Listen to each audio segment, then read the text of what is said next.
Grabe, ang init naman ngayon. Tara, gawa tayo ng melon juice. Let's go!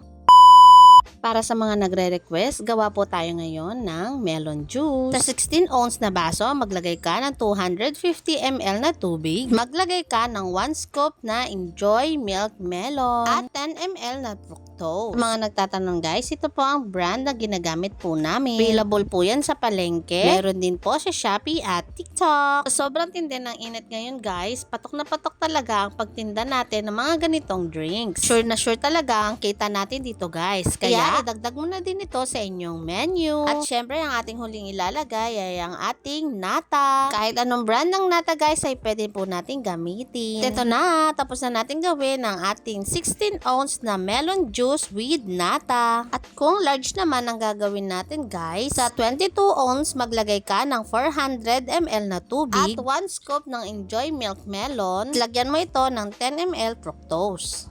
At shoutout po pala sa aming mga bagong followers na nag-follow dito sa aming FB page. Welcome na welcome po kayo dito at sana ma-enjoy nyo po ang panonood sa aming mga videos. At syempre po guys, sana may makuha po kayong ideas na pwede nyo pong idagdag sa inyong small business. Kaya ano pang hinintay nyo guys? Magnegosyo na po Katapos tayo. Na po natin ilagay ang ating yellow, isunod na po natin itong ating nata. At i-sealed na po natin. At ayan na.